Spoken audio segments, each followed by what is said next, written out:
Thank you guys so much for joining us. Great to have you. The lesson notes has been sent out, so please nudge the person next to you. Please share it with our friends so they can follow along. We have a good amount of scriptures to read, so it does make it easy for all of us people to follow. Awesome. All right, so we've been going through a character series in the church, and basically we look at a character in the Bible, and then the purpose of it is to be able to learn from them. And last week we were looking at the man and the myth, the legend, Jacob, the one and only reality TV show live host. Well, we've got a part 2 of the episode today. Last week was episode 1, be careful what you do to your daughters. This one is pretty juicy as well. It's called Twin Brothers at War. But the title of the lesson is Esau, Godliness no matter what. Godliness no matter what. You know what's interesting? It's easy to think you're godly. It is very much easy to think you're spiritual. It's easy to think you're spiritual while you live in Australia. No persecution. No one after you. Try to be godly in a war-torn country. Try to be godly in a third world country. You know, I was in Samoa with my wife and JT, and obviously the man, the myth, the legend, Juice himself as well. He's Samoan if you haven't noticed. And I'll be honest with you, Samoa test is whether you're spiritual or not. Every single minute is something thrown at you that could make you spiritual or really unspiritual. So godliness no matter what. We're going to look at Esau. We'll pick up in Genesis 25, 19 to 26. This is the account. It says, this is the account of the family line of Abraham's son Isaac. Abraham became the father of Isaac. Isaac was 40 years old when he married Rebekah, the daughter of Bethuel of Aram from Paddan.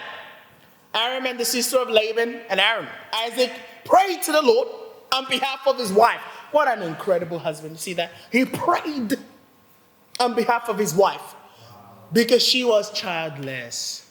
Wow. The Lord answered his prayer. What a husband. And his wife Rebekah became pregnant. The babies jostled each other within her, and she said, why is this happening to me? So she went to inquire of the Lord. The Lord said to her, 2 nations are in your womb. 2 peoples from within you will be separated. One people will be stronger than the other, and the older will serve the younger. When the time comes for her to give birth, there were twin boys in her womb. The first came out was red. His whole body was like a hairy garment. So they named him Esau. After this, his brother came out with his hand grasping Esau's heel. So he was named Jacob. Isaac was 60 years old when Rebekah gave birth to them. So who was Esau? Esau's parents were Isaac and Rebekah. Esau was a twin brother of Jacob. Esau was born first to Jacob, and as Jacob came out second, he was grasping the heel of Esau. He was like, I'm coming out with you whether you like it or not. So what are we to learn from him? So think about this. God foretold the future of both Esau and Jacob before they were born. As Esau and Jacob jostled in their mother's stomach, their mother inquired of God. Spiritual woman. God had a plan and purpose for both Esau and Jacob. The older one, Esau, was to serve the younger one. Could you imagine if I told you from today forward, if you are the older sibling in your family, your duty now becomes to serve the younger person? How would you feel? If they get hungry, feed them. If they want you to go to the shop, better run quickly. If they need money, put the money on the table. You work for them. How would you feel? Some of us are like, I'm glad that I'm not Esau. It's a real hard life. The older Esau was to serve the younger Jacob. And then right from your birth, it was ordained that you as an older sibling would serve the younger. That's what Esau had to face. You know what? This can be seen in the church today. Let me ask you, are you content with where God has you at in life? Are you content where God has you at in life? You know, when younger Christians, have you ever seen that younger Christians come into the church, come into God's kingdom, and immediately God starts to use them rather than you who has been there serving, putting out chairs, on church on time every week, and God starts to use them instead of you. Maybe you feel a little bit of emotions. And how do you feel when those you feel like you're better than start to do better than you? Ooh, I thought I was the it. How do you feel when those you have that have not been disciples longer than you start to date? Get married. Out of nowhere, someone just scoops up. You know, they're not been a Christian for 2 months. They scoops up the best sister there is. How do you feel? God, what about me? How do you feel when those you have not been around longer than you start going into the ministry? They're appointed as leaders. And you're not yet appointed. That's a real feeling, isn't it? You know, if you're going to talk about sin, you better start with yours first. Amen. Come on, man. Just you guys are too eager for me to confess my sins. There's too much eagerness. There's too much eagerness. Okay, anyway, let me start. It seems like all the guys are sitting on this side, and all the women are sitting on that side. There's too much. There's too much confess your sins coming from this side. Anyway, let me continue. So one of my great friends, he's actually one of my good friends. His name is Aaron Ha. And Fang Ha. They're the model couple. You know, when they take a photo, they just look like it came straight out of Hollywood. She had 2 babies and she looked like she's never had a baby before in her life. She's still skinny. And I look at her, I'm like, good for you. Aaron was blessed with the looks. He is the, anyway, let me not go in there. Anyway, nice hair. I love suits, but his suit game is better than me. He's taller than me, so his figure is naturally better than my figure. It's all right. Doesn't have my beard anyway. That's fine. Aaron and I have been friends for a while. We were good friends, actually. Because we got baptized in the same year. And we're going into what you call the young prophets. Is the early beginnings of leadership, the training grounds of leaders in the church. I was in there with Aaron. I know Aaron. Aaron knows me too. I just felt like I had an up on Aaron in different aspects of my life. You know, I was just being honest with myself. But I will never forget the day. Well, first of all, backstory. Aaron seems to always get the things first before me. Started dating before me, that's fine. I was at peace. Got married before me, that's fine. I was at peace. Then I will never forget the day we were in my home. This was back when I was in Sydney. And a lot of my friends were in my house. And my friend Joe goes, hey, I got an announcement to make. My wife goes, she remembers vividly. Joe goes, I got an announcement to make. We're like, what's your announcement, Joe? Tell us. I'm eager for this announcement. And you know when someone is about to make an announcement, he goes, they're about to talk about me. Has that ever happened to you? They say they're about to make an announcement, he goes, they're about to talk about me. I'm like, he's about to say, Emmanuel and Effie are going to be appointed as leaders in the church. They're going to be appointed evangelists and women's. I was so confident. I was like, it's been coming. The Lord knows. I was smiling. You know, you just smile on the inside, but don't let them see. Don't let them see it. I'm standing there, I'm like, it's coming. It's coming. And he goes, so Aaron and Fang are getting appointed. Oh. Say what? Aaron and Fang are getting appointed. And my mood changed that whole night. You know when you try to serve when you're just not happy? You ain't serving. You try to smile. Have you ever tried smiling when you're not happy? There's no smiling. My wife knows me so well. The night finishes, she goes, so are you okay? How are you feeling? See, my wife is a more humble person in our relationship. I'm the competitive one. I go, I'm fine. Clearly, I'm fine. Can't you see? I'm fine. She goes, Really? I was like, no, I just thought it was going to be me first, but it's no problem. I'm happy for Aaron. No, I wasn't. I wanted to rip his head off. So my wife does what a wife does. She tells my friend Joe. He's my mentor. So the next day I'm going to my friend Joe's house. He goes, so how you doing, buddy? I was like, man, I'm so angry. I'm angry at God. I'm angry at man. This was what he was supposed to give me. He didn't give it to me.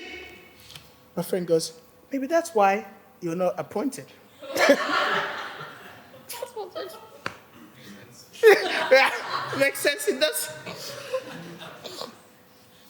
I remember just being so angry. I had to go pray, like, God, why am I so angry? I go, because I thought I was the it. I thought I was the it. I thought I had arrived. Taught me the biggest lesson in my life. I felt like an Esau. Why do I have to serve that guy? That guy. I know that guy. And it was hurtful. So how are you going with being content with where God has you at in life? How are you going to be content with the sovereignty of God? See, I had to be content with the sovereignty of God. Meaning, if God never wanted to appoint me as a leader, will I still love him for the rest of my life? And at that moment, the answer was no. Because my love for God was predicated on the fact of being appointed as a leader. So for God to be sovereign, it means it either makes things or allows things to happen. I think God made and allowed that situation to happen to expose my heart. Joe could have done it in private. I was like, why did he have to announce it at my house? My house! In front of my friends? You could have announced this somewhere else. My house, man, that was my living room, man. But God allowed it to happen. And it's almost like God allowed my emotions to boil up so perfectly well, for me to perfectly think it was going to be me, only for him to go, you see how shallow and empty you are. For God to be sovereign means he either makes things or allows things to happen. That our lives are within his hands, as though we have free will, we are not ultimately in control of our life. You know what I thought about this morning? We have free will, but you know what our free will is? Our free will is to live within the confines of the life that God gives us. You see, God is in control of your life. You have a free will to live within the confines of the life that God gives you. The question is whether you want to live with it or not, or break free. Breaking free never gets anyone for anything, never gets anything for anyone. So meaning God puts you in the role and position he wants you to be in. One of the things my friend Joel is, I love this. He always asks me, he goes, you gotta understand, maybe God stops you from leading and just goes, you just gotta be a disciple for the rest of your life. Will you be content with that? I'm like, yes. Romans 9:10-23 says, not only that, but Rebekah's children were conceived at the same time by our father Isaac. Yet before the twins were born or had done anything good or bad, see that? It says, before you could have even done anything. This wasn't because you were bad or good that God made these choices for you in your life. He set your life as it is. Because why? He's God. In order that God's purpose in election might stand, not by works, but by him who calls you, she was told, the older will serve the younger. Just as it is written, Jacob I loved, Esau I hated. What then shall we say? Is God unjust? Ooh, not at all.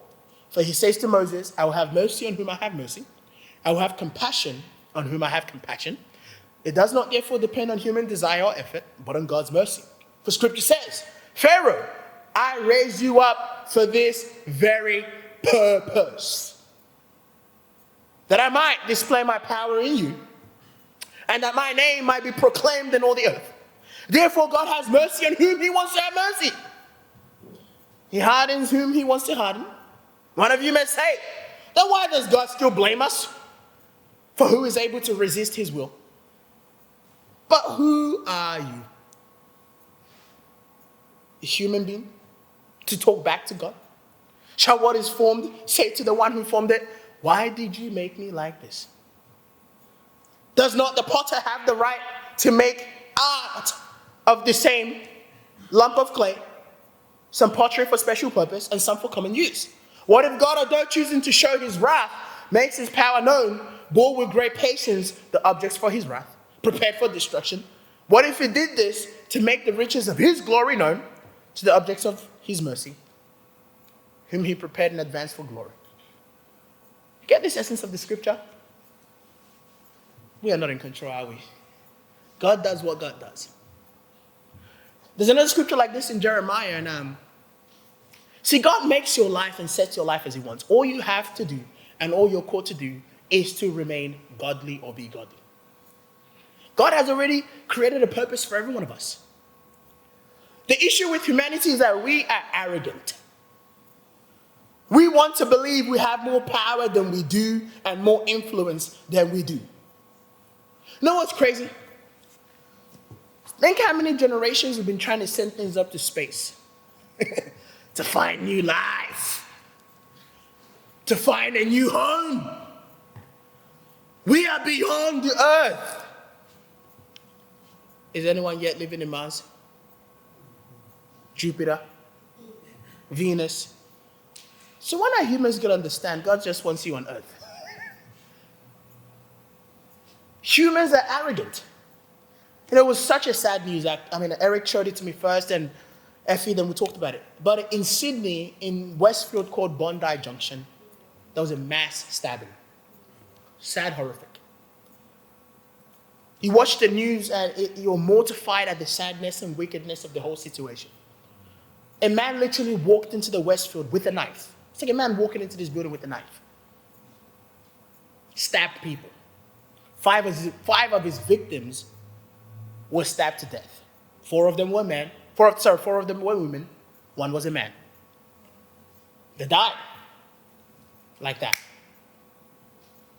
8 others were injured, including a 9-month-old baby.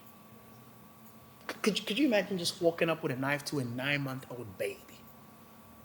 That's just wicked. They remain in the hospital, some are in critical condition. I don't think this is a God-ordained situation, that's just sin. But it shows you how not in control of life we are. Could you imagine every one of those innocent people just went to the center to do their weekly or their daily shopping for food, for clothes, or whatever it may be. They just went to live out their daily life. Yet their life has been changed forever. You know, one of our friends in Sydney said that her old boss, or her boss was at the center with her daughter. As it all started happening, she grabbed her daughter's hand and said, "Honey, we have to run now." And both of them just ran and ran and ran all the way home. We are not in control of life. We have no clue about life. See, God has put you in the situation you are because he knows best. Not all people were apostles. God chose only 12 of them. Sorry, you didn't make the list. Not all people were teachers. Not all people were Abraham. There's only one Abraham. See, God has distinctive roles for every one of us. Maybe you're just simply the doorkeeper in God's kingdom. For David, he goes, even if I'm a doorkeeper in God's kingdom, for that I am content with. Therefore, if we're not in control of our purpose, of our life, what then is our role? What then was Esau's role, given his purpose was to serve his younger brother, Jacob? It's simply this in Ecclesiastes 12:13. Now all has been heard. Here is the conclusion of the matter. Fear God and keep his commandments, for this is the duty of all mankind. So no matter what purpose or role God has you at the end of the day, all that matters is your relationship with God. You've got to remain godly. Godliness, no matter what. That's all that matters.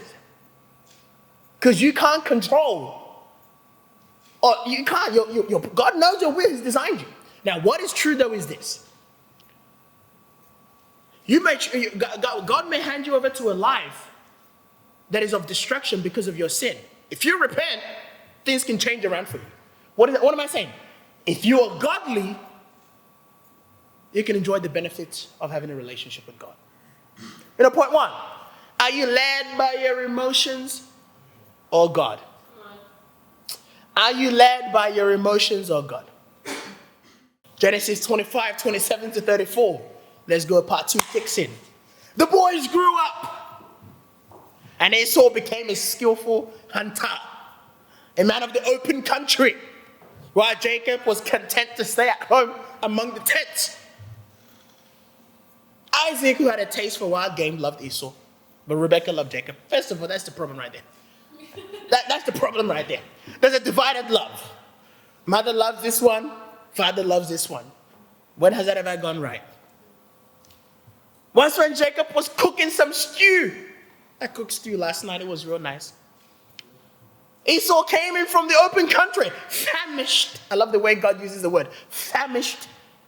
He said to Jacob, quick, let me have some of the red stew. I am famished. That is why he was also called Edom. Jacob replied, first sell me your birthright. This guy is a tricky guy. Sell me your birthright. Look, I'm about to die. Have you ever thought that? I'm about to die. Lord, there's too many assignments. I'm about to die. Lord, I just can't walk for 5 minutes. I need an Uber. I'm about to die. Lord, if I don't get this handbag, I'm about to die. Lord, I need that boyfriend. If not, I'm about to die. My hair has not been straightened. Lord, I'm about to die. Am I talking about Esau or am I talking about you? I'm about to die, Esau said. What good is the birthright to me? But Jacob said, swear to me first. This guy is he's deep level tricky. So he swore an oath to him, selling his birthright to Jacob. Then Jacob gave Esau some bread, some lentil stew. He ate and drank, then got up and left. So Esau despised his birthright. Reality TV show kicks in. Godliness over self. Esau was an emotional man. One could even argue that he was just a little bit dramatic. Just a little bit dramatic. Esau was demanding, as he used the word, quick. Have you ever used that word to someone? Quick. Quick. To his brother, because he was famished. When Jacob refused to give him the stew, unless Esau sold his birthright, Esau exclaimed, I am about to die. It's doubtful that Esau was literally about to die. Like, do you know what it means to be about to die? If you know what it means to be about to die, you will be dead. Like, think about it. If you know what it means to be about to die, you are dead. Just think about that. You thought about it? Good. So every other situation you think you're about to die, stop being dramatic. Every other situation you think you're about to die, stop overreacting. Your emotions lead you. I'm about to die. No, you're not. You're just dramatic, like me.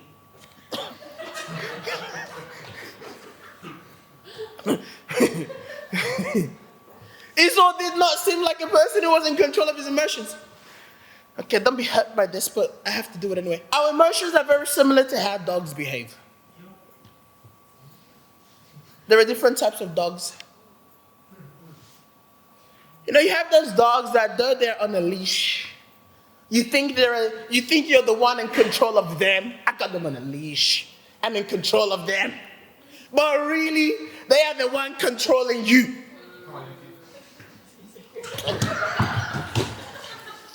They are the ones controlling you.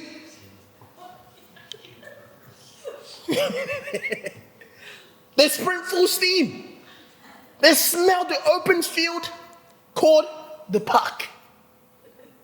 They smell a ball and they are full steam. And you are holding for your dear life. They drag you as a huff and puff.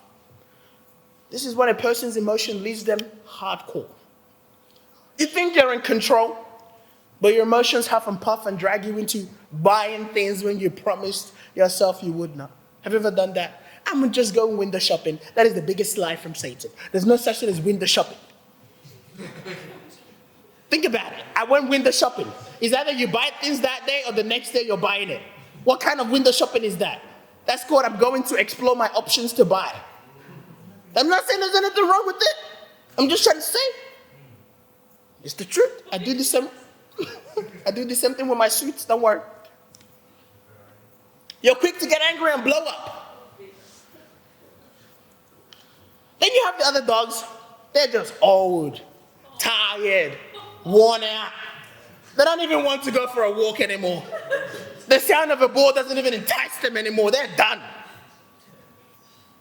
This is when you're worn out, beaten down, and you're done emotionally. It's not that you're about to die. I'm dead. Lord, I am dead. You didn't want to give or be given to. It's called you're hard-hearted. Then you have those dogs that look all calm. These ones are the scary ones. Relaxed. They look all good. But as soon as they smell or feel danger, boom, they bite. This is when someone seems calm on the outside, but on the inside, they have a boiling anger within them. They are ready to pounce when you least expect. Then you have those well-trained dogs. Yuki's kind of in this category, but not completely yet. Then you have those well-trained dogs. They get excited for walks, yet they are well-mannered. They sit for their owner to put the leash on them. They wait for their owner to throw the ball, then they run. When they're called back, they return back quickly. They're obedient. This is called being godly. It's when God's words guides you and controls your emotions, not you. The question is, which dog is your emotions? See, I know I'm the first dog. I get excited real quick, and when I get excited, I'm gone. Normally it's with food or suits, one of them. But I'm also the dog that has a boiling anger within me. I don't like to be angry, but sometimes it boils, and when it boils, it goes over the top. Now, Esau was that first dog. He was led by his emotions. Esau was immature. You know what's interesting? I looked up at a fact. It has been said that the age that a man fully matures, this one I didn't want to believe it when I read it. A man fully matures at the age of 43.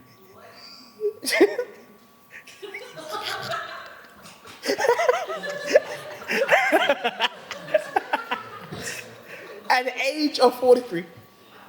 While a woman fully matures at the age of 32. That's insane. 43, man. I thought I was doing good. I was like, forget about that. 43. Perhaps Esau was still young and had not fully grown into maturity yet. See, what's interesting though is, you can be not fully matured but yet spiritual. You can still be young but not fully matured yet spiritual. Because being godly has nothing to do with age. Rather, it has everything to do with choice and desire. Galatians 5:22-23 says, but the fruits of the Spirit is love, joy, peace, forbearance, kindness, goodness, faithfulness, gentleness, self-control. Against such things there is no law. I tell you the truth, you don't need to be mature to follow this. It's a decision. It's a choice to love or not. It's a choice to be joyful or not, to be at peace or not. I'm amazed in God's kingdom. There's so many young people that have made godly decisions. I think of my dear friend Emma. Emma is in our church in Sydney. She is Indonesian. You can fully tell she's Indonesian. She became a Christian when she was 19. And she made some godly decisions that I don't even see other people making. She was done with life. She was an alcoholic and she was addicted to smoking. She will be the first person to tell you. Yet in becoming a disciple, she goes, I'm done with that. She dropped the alcohol, dropped all the smoking, gave it up completely, and got baptized. I think my friend Finn became a Christian when he was 18.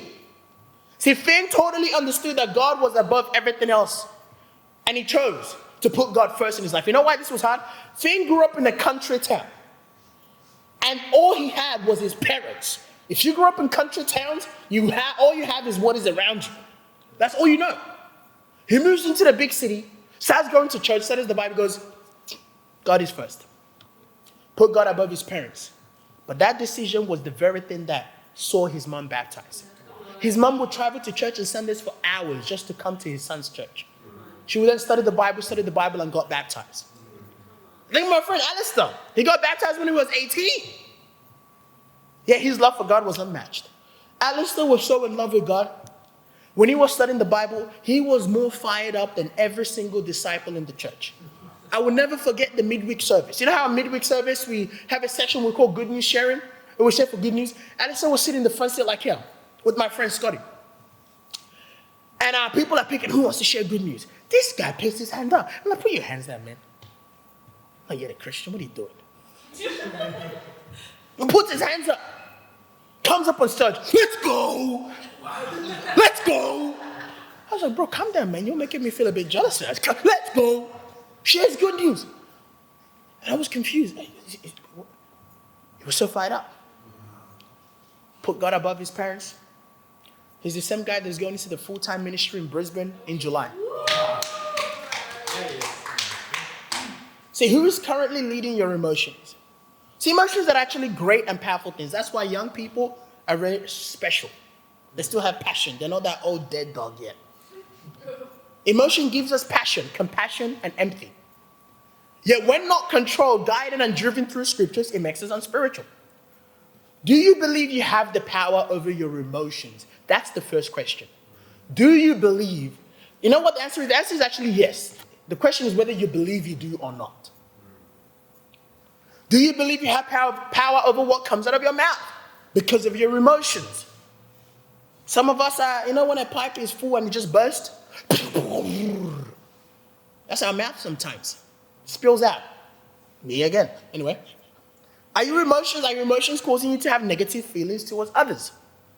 Are your emotions more godly than worldly? So you've got to be careful about what you do and say. Esau, why being out of control of his emotions, sold his birthright to Jacob. I bet you he probably think it wasn't a big deal. Give me the stew, he said. Thus Esau no longer got the inheritance and blessings as a first son would. Rather, it went to Jacob. Esau despised his birthright, viewing as worthless.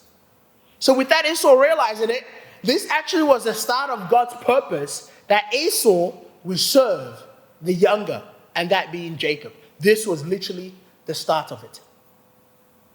But you know what's amazing? I read this story, I was like, God's purpose could still be fulfilled without it being done in such an ungodly way by Esau. If he would have humbled himself to God's purpose, it could have still gone the same, but a much nicer life for him, if it was just godly. See, in regards to Esau's action, this blew my mind how God defined what Esau did. Hebrews 12:14-17, it says, make every effort to live in peace with everyone, to be holy. Without holiness, no one can see the Lord. See to it that no one falls short of the grace of God, and that no bitter roots grows up to cause trouble and defile many. See that no one is sexually immoral or is godless like Esau. God called what Esau did godless. He goes, godless like Esau, who for a single meal sold his inheritance rights as the older son. Afterward, as you know, when he wanted to inherit his blessings, he was rejected, even though he sought the blessing with tears. He could not change what had done. God says it was godless. It's amazing. You got to read scriptures to see how God feels about things. God goes, that action was godless. Why? Because he wasn't in control of his emotions. It's all about valuing being godly. I think about, why wouldn't you want to be godly? If you ever want to dream about dating, from personal experience, I guarantee you only want to date a Christian.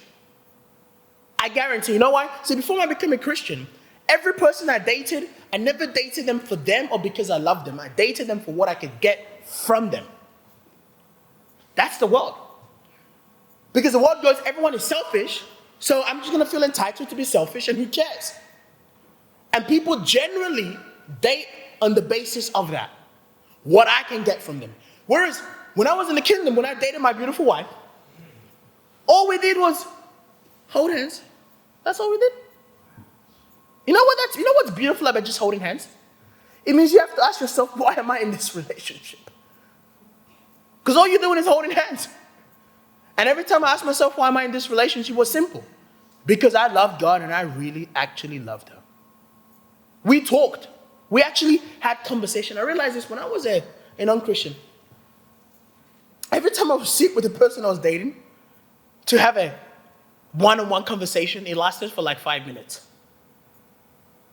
Because it was an empty relationship anyway. There was nothing in there. Whereas Effie and I, we talked for hours about God.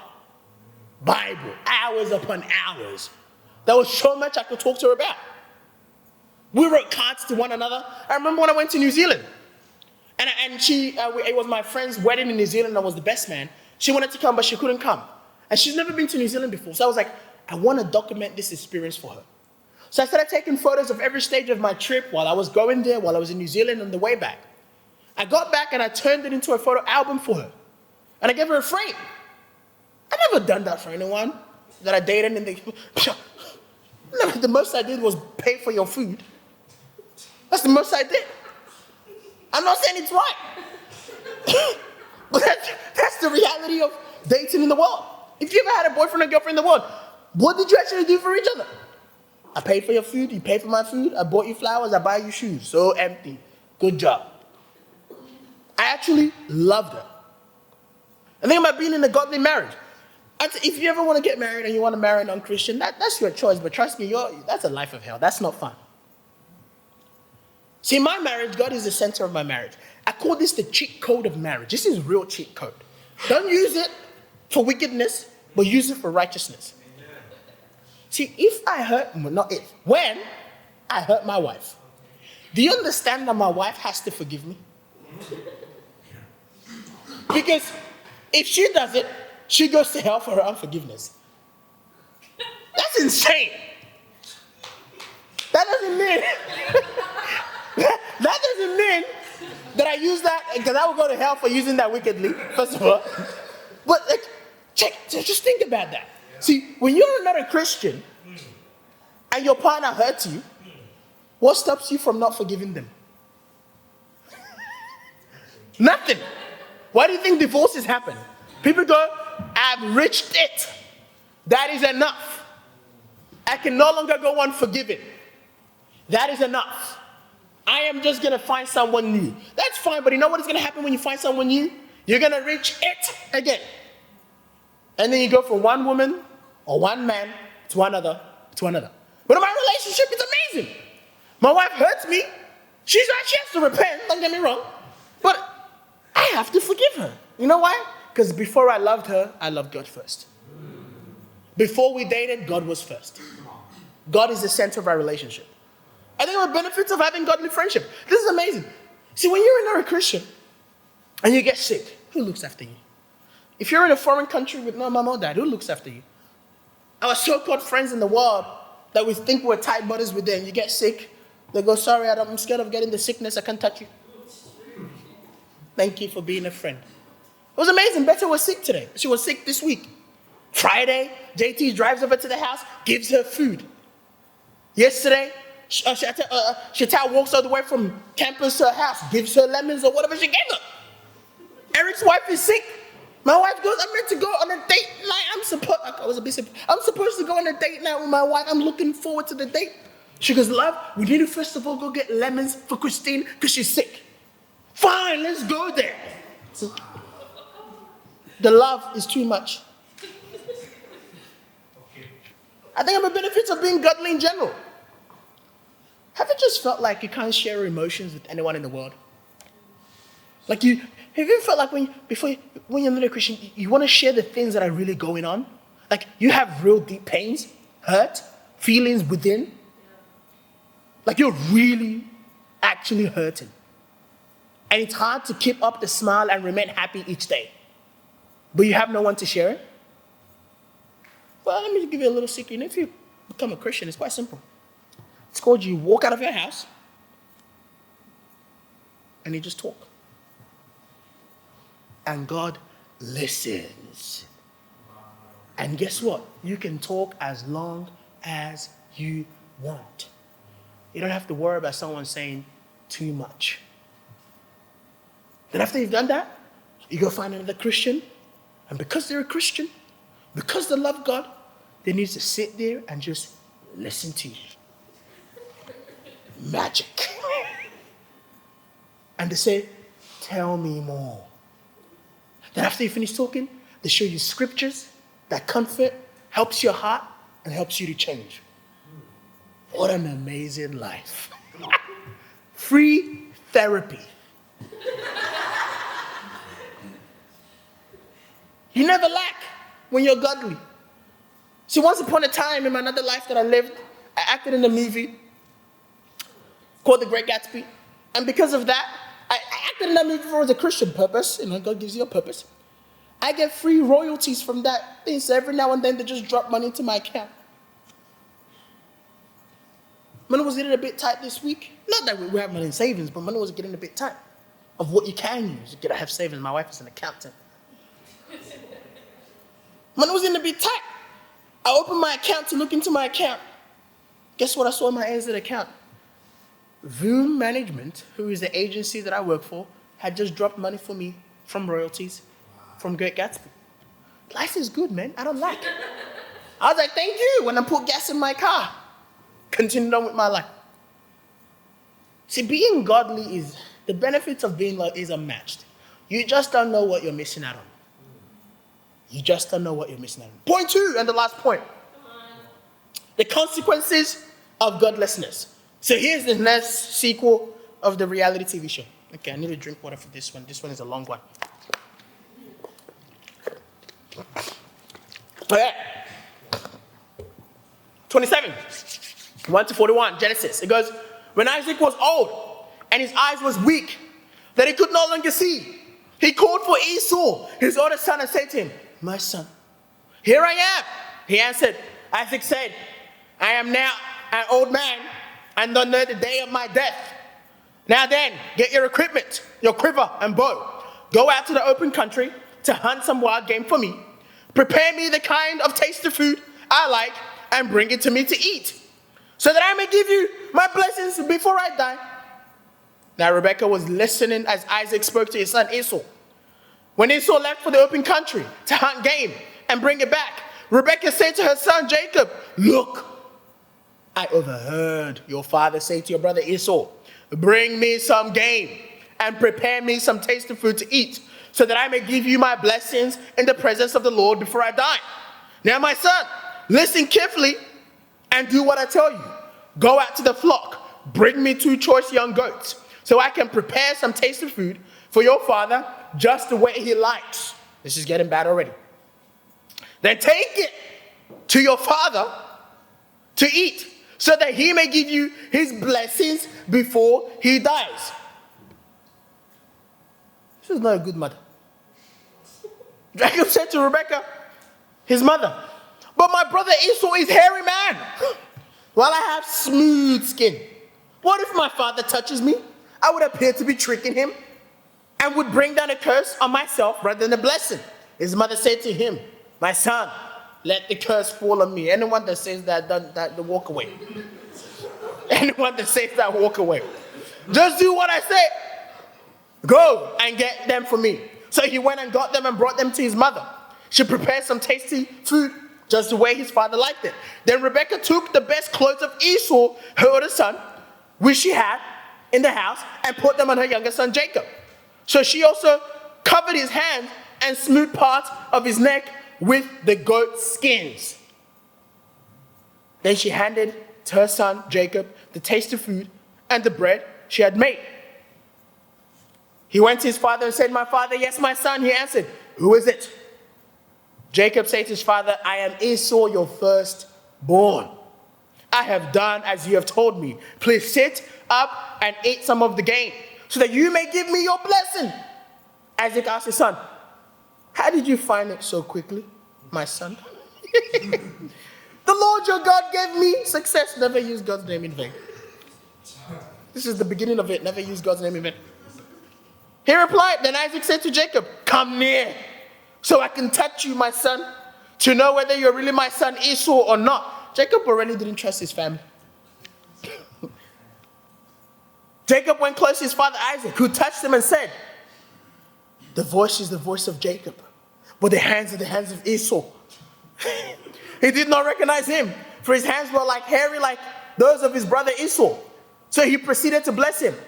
Are you really my son Esau? He asked. I am, he replied.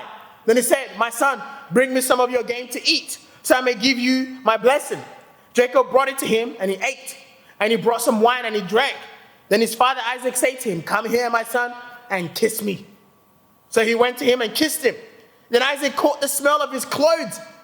He blessed him and said, aha, the smell of my son is the smell of the field that the Lord has blessed. May God give you heaven's dew and earth riches, and abundance of grain and new wine. May nations serve you, and peoples bow down to you. Be Lord over your brothers, and may the sons of your mother bow down to you. May those who curse you be cursed, and those who bless you be blessed. After Isaac finished blessing him, and Jacob had scarcely left his father's presence, his brother Esau came in from hunting. He too prepared some tasty food and brought it to his father. Then he said to his father, my father, bless me. Sit up and eat some of my game, so that you may give me your blessing. His father Isaac asked him, who are you? I am your son. He answered, your first son Esau. Isaac terribly, violently, and said, who was it then that hunted game and brought it to me? I ate it just before you came and blessed him, and indeed he will be blessed. When Esau heard his father's words, he burst out with a loud, bitter cry and said to his father, bless me too, my father. But he said, your brother came deceitfully and took your blessings. Esau said, isn't his name rightly Jacob? This is the second time he has taken advantage of me. He took my birthright. It was kind of his fault, to be honest. And now he's taking my blessing. Then he asked, haven't you reserved any blessings for me? Isaac answered Esau, I've made him lord over you, and I've made all his relatives his servants, and I've sustained him with grain and new wine. So what can I possibly do for you, my son? Esau said to his father, do you have only one blessing, my father? Bless me too, my father. Be careful what you ask. Then Esau wept aloud. His father Isaac answered him, your dwelling will be away from the earth's riches. He should have just shut his mouth. Away from the dew of the heavens above. You will live by the sword, and you will serve your brother. But when you grow restless, you will throw his yoke from off your neck. Esau had held a grudge against Jacob because of the blessing his father had given him. He said to himself, the days of mourning for my father are near. Then I will kill my brother Jacob. What a crazy story. God's will always will prevail. But would your godliness prevail? God's will is always going to prevail, but would your godliness prevail? See, God's will for Esau and Jacob became reality, as he had stated from the moment both of them were in the mother's stomach. The issue has never been with God's will. God is God, and no one can stand his will. His will always prevails. 2 Chronicles 26 says, and it said, Lord, the God of our ancestors, are you not the God who is in heaven? You rule over all the kingdoms of the nations. Power and might are in your hand, and no one can withstand you. See, God's will always prevailed. He mentioned it from the start, and it was so. Yet the godliness of Rebekah, Isaac, Jacob, and Esau did not prevail. See, God had made it clear to Rebekah that Esau would serve Jacob while she was pregnant. She made it clear. Yet Rebekah, knowing this, still took matters into her own hands as she helped her son Jacob deceitfully take the blessings from Esau. Think about that. God had clearly made that clear to her. So why then did she feel the need to do it deceitfully? That's a question. If God's will cannot be prevailed, why did she feel the need to take matters into her own hands? See, God hates lying and hearts that devises wicked schemes.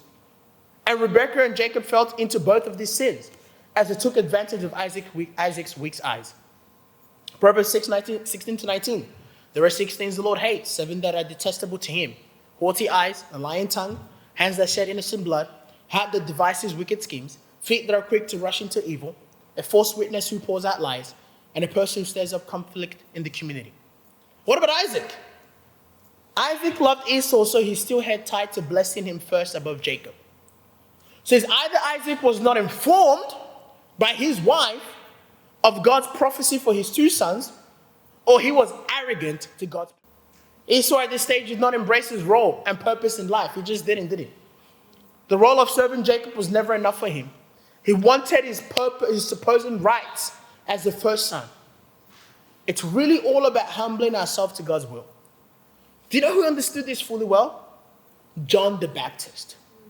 You would never find another humble man more than John the Baptist. John 3, 25 to 30, this is John the Baptist talking. It says, an argument developed between some of John's disciples and a certain Jew over the matter of ceremonial washing. They came to John and said to him, Rabbi, the man who was with you on the other side of the Jordan, the one you testified about, look, he's baptizing. That's referring to Jesus. And everyone is going to him. So basically they're saying, hey, you know your whole disciples, your whole crowd that you've built up, John? Yeah, they're all leaving you to go to Jesus. Yeah, let's see what John says. You yourself can testify that I said, I am not the Messiah, but I'm sent ahead of him. The bride belongs to the bridegroom. The friend who attends the bridegroom waits and listens for him and is full of joy when he hears the bridegroom's voice. The joy is mine and is not complete. He must become greater, I must become less. That was John the Baptist. All Esau needed to say was, Jacob must become greater and I must become less. And that wasn't what he said. That wasn't enough for him. That is some of the most hardest words a person can utter. I should have gone, Aaron and Fang must become greater and I must become less. I never did. Because I still thought I was greater. And right there was the problem. How is your godliness in your current situations? Are you remaining godly in your workplace? In your household that God has called you to? In your relationships that God has called you to? In the degree that God has called you to? In your family? How is your godliness? See, godless life brings unrest and turmoil. So one of the reasons I just never want to go back to a life as a non-Christian is it was painful, man. So much turmoil. You know, one of the most stressful turmoils as a non-Christian? People. There always seems to be issues, gossip, slander. This person did this and this person did that. I'm leaving this group chat from these people. There's so many group chat living and I'm no longer talking to this group. And Esau grew a grudge towards his brother. He longed for the days of mourning for his father to be over so he can kill Jacob. Now, what are the consequences of a godless life? It leaves you empty, no peace, fills you with anger and hurt. You cross lines you should never. You lose loved ones. See, Jacob would flee for his life to his mother's brother called Laban. Now, when I think about the consequences of just godlessness, I think I grew up with a cousin, and I saw this one firsthand. I think this is one of the things that helped me to really go, I think I needed to live a different life. He lived a life of just pleasure. He's one of my family friends. He lived a life of pleasure. Did whatever he wanted. And I never forget it. Young guy, we're the same age. And I used to see him be able to chat to different girls, have many girlfriends. I go, man, I want what he has. He'll be the one that can sneak out of his house late at night and go to parties. I go, I want what he has. You know when you see people doing that, it's like, I wish I had more freedom, man. He'll wear the latest Jordans, going out to parties, talking to all the different girls. I'm like, I want that life so badly. Yet slowly I watched him get addicted to weed. And he just changed him. His lips darkened. You can tell when someone is addicted to it. Their lips change color real quick. Because it just always burns, because they're always smoking. He got skinnier and skinnier and skinnier. He looked like death itself. Then he got a girl pregnant. Had a child with a girl. The girl was living in a different state. Probably doesn't even spend time with his child. I remember years later, this was like last year I was in Sydney, and I saw him after years. And he's walking with a girl and he was just stumbling. You could tell he's not in his right mind. He's been to jail, out from jail. And I go, dang. that was my future. Because everything he had when we were growing up, I wanted. Because I thought it was cool. Because I thought it was pleasurable. And I'm so glad that God rescued me, because I go, I'm an addictive person. I have an addictive personality. And so does he. I go, that was my future. I think of another friend. She was with Disciple before. But she left. Because the thing she desired the most was to be with a man. She felt like she wasn't yet finding a man in the church. She left. She finally got the man she wanted and got pregnant. To not even a guy that married her. She became a mother with a kid. And you can say, why the kid is her joy? Yeah. And anyone that isn't married and is a single mother, really just sit them down and ask them, how is your life? It is one of the most difficult things you can imagine.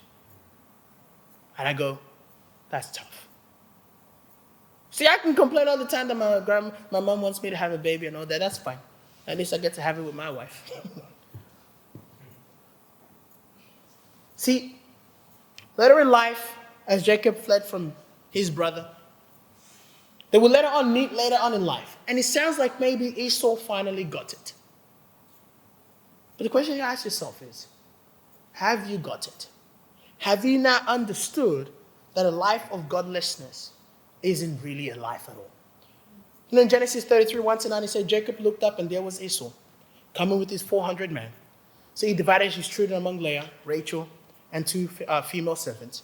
He put the female servant and the children in front, Leah and her children next, and Rachel and Joseph in the rear. He himself went on ahead and bowed down to the ground 7 times as he approached his brother. But Esau ran to meet Jacob and embraced him. He threw his arms around his neck and kissed him, and he wept.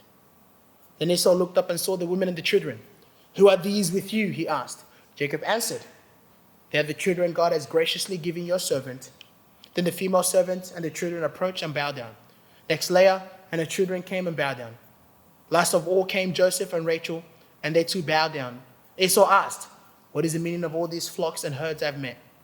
To find favor in your eyes, my Lord.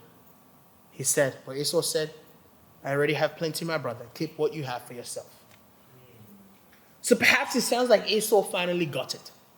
He let go of that immaturity and that emotion. But really, at the end of the day, what you got to ask yourself is, are you yet ready to live the world? To live and to die and to fight for godliness? Because life outside of godliness is a horrible life. You know, in conclusion, the title is Esau. Godliness no matter what.